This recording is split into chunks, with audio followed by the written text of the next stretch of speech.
follow up video on cancers affecting women where I talk about screening recommendations and management. As I discussed on my last segment, I did receive a lot of mixed feelings from people both offline and online.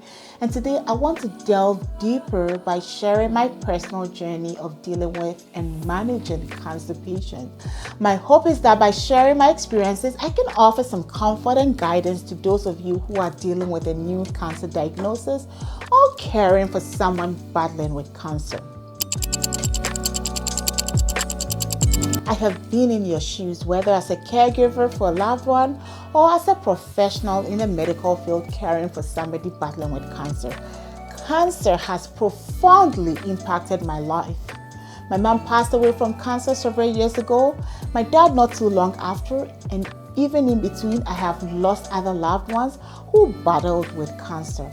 I have navigated all the stages of grief from denial to acceptance, and I've held the hands of loved ones, listened to their deepest fears and regret, and have been present during their final moments, and even held hands of loved ones who passed away.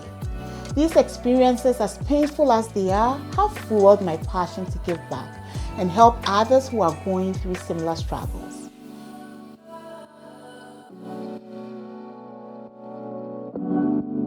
Depending on your role, whether as a personal caregiver or a professional, the experience of caring for someone with cancer can vary greatly.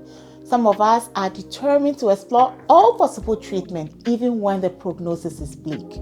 Others might want to focus on quality of life and emotional support. You know what? There's no right or wrong way. It's about finding what works best for you and your loved ones. I want to emphasize the importance of early diagnosis and second opinions. My cancer diagnosis took a long time. Despite numerous tests and procedures, her cancer was not detected until a physician friend noticed an enlarged lymph node. A biopsy confirmed the diagnosis, but by then, it was way too late. She passed away in a month. If you're struggling with unclear diagnosis, remember this: always seek a second opinion. If you are not finding answers, I don't want you to wait. It's better to validate your concerns early on than to wait and face a potentially worse prognosis. You need to be honest and open with the medical team. Your interactions and information you provide during doctor's appointment are crucial. Always be open and honest about your symptoms. While it's easy to think that the doctors can detect everything through tests, your input guides their interventions and lead to a more accurate diagnosis.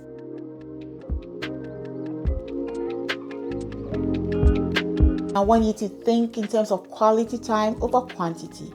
When my mom was diagnosed, we didn't know how little time we had left. In retrospect, I wish we had focused more on spending quality time together rather than pursuing every possible treatment. When faced with a poor prognosis, investing in meaningful moments with your loved one can provide comfort and peace. You can also encourage them to pursue passions despite their illness. My mom had many dreams she put off until retirement, such as starting a book club, starting a school. She managed to fulfill some of them before she passed away, but it was a stark reminder not to wait. You need to pursue what you love now, regardless of your health status. It can significantly boost your mental health and your overall journey, as well as your overall well-being.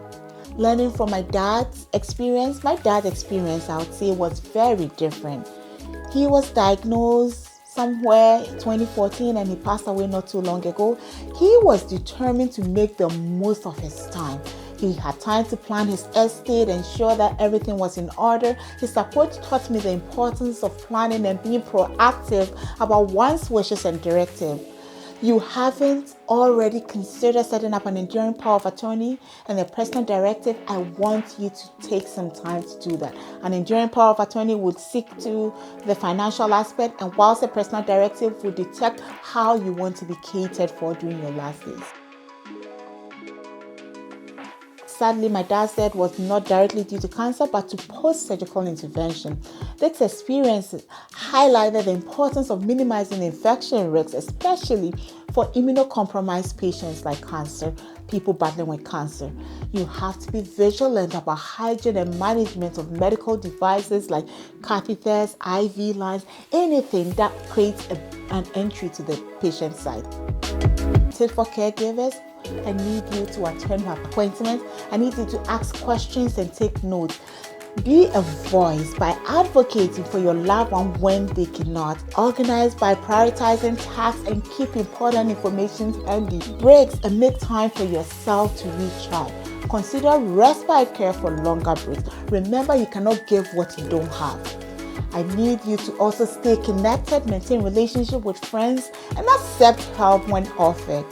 You can also reduce your stress by paying attention to your own well-being to avoid burnout, because it is real. Now, as a caregiver for a cancer patient, you need to keep yourself informed with reliable sources, visiting reputable sites like the Canadian Cancer Society, cancer.net, the National Cancer Institute, the National Brain Tumor Society, because knowledge is power and being informed can help you make better decisions. Now, dealing with cancer, I want to say, whether as a patient or caregiver, is incredibly challenging, but by sharing our stories and lessons learned, we can support each other through these tough times. Remember to be open and always seek second opinion. Spend quality time with loved ones and never let an illness stop you from pursuing your passions. Together, we can always forge strength and resilience. In conclusion, I always want to say you need to follow your passion. Never give up on your dreams. Your mindset and attitude towards your prognosis or your diagnosis are incredibly important. Embrace life. Make the most of every moment. Now, if you were a caregiver for somebody, I want to thank you. I want you to stay strong and stay connected. If you found it helpful, I want you to subscribe to this channel where I consider sharing some medical stuff, personal experience, and tips that can help you navigate through the challenges of dealing with medical conditions and self-care. Together, I know we can support each other, make a difference, and always remember to be kind to yourself and those around you. Thank you for watching. I will see you in my next episode. Until next time, remember to be kind to yourself. I am your host and presenter, Gladys Pomadai, and I sign off.